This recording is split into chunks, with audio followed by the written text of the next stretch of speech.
राधे राधे भक्तों, स्वागत है आप सभी का। तो आज हम वट सावित्री व्रत की कथा सुनेंगे। चलिए शुरू करते हैं। ऐसा माना जाता है कि मध्य देश में अश्वपति नाम के धर्मात्मा राजा का राज था और उनकी कोई भी संतान नहीं थी।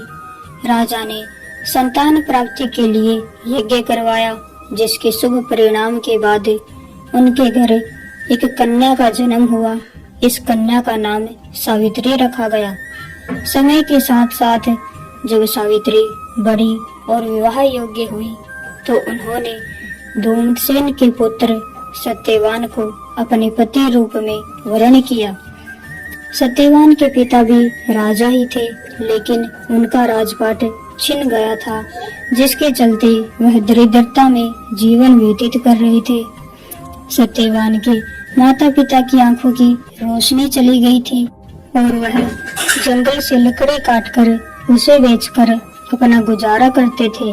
वहीं जब सावित्री और सत्यवान के विवाह की बात चली तब नारद मुनि ने सावित्री के पिता राजा अश्वपति को बताया कि सत्यवान अल्पायु है और विवाह के 1 वर्ष पश्चात ही उनकी मृत्यु हो जाएगी।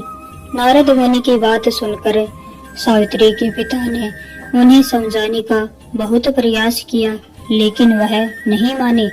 अंत में सावित्री का सत्यवान से विवाह हो गया। शादी के बाद सावित्री अपने सास ससुर और पति की सेवा में लग गई।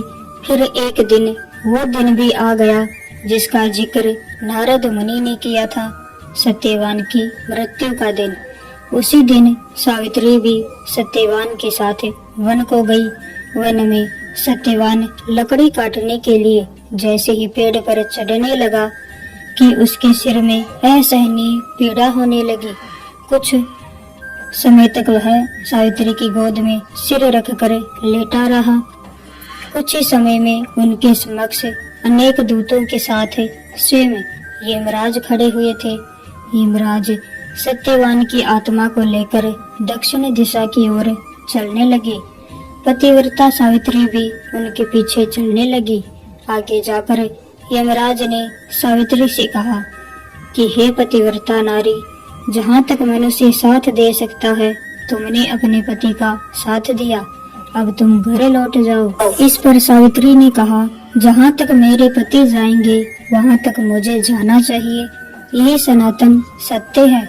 यमराज सावित्री की वाणी सुनकर प्रसन्न हुए और उनसे 3 वर मांगने को कहा। यमराज की बात का उत्तर देते हुए सावित्री ने कहा, मेरे सास ससुर अंधे हैं, उन्हें नेत्र ज्योति दे। यमराज ने तथास्तु कहकर उसे लौट जाने को कहा और आगे बढ़ने लगे, किंतु सावित्री यम के पीछे ही चलती रही।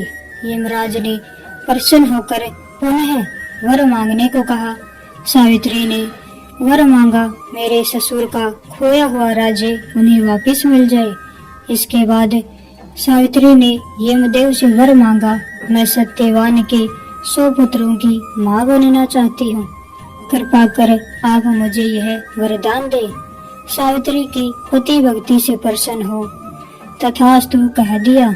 उसके बाद सावित्री ने कहा कि मेरे पति के प्राण तो आप लेकर जा रहे हैं, तो आपके पुत्र प्राप्ति का वरदान कैसे पूरा होगा। तब यमदेव ने अंतिम वरदान को देते हुए सत्यवान की जीवात्मा को पास से मुक्त कर दिया।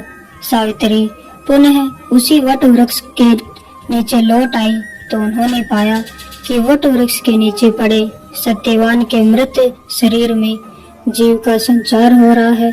कुछ देर में सत्यवान उठकर बैठ गया। उधर सत्यवान के माता पिता की आंखें भी ठीक हो गई और उनका खोया हुआ राज्य भी वापस मिल गया। तो यह थी वट सावित्री व्रत की कहानी। राधे राधे।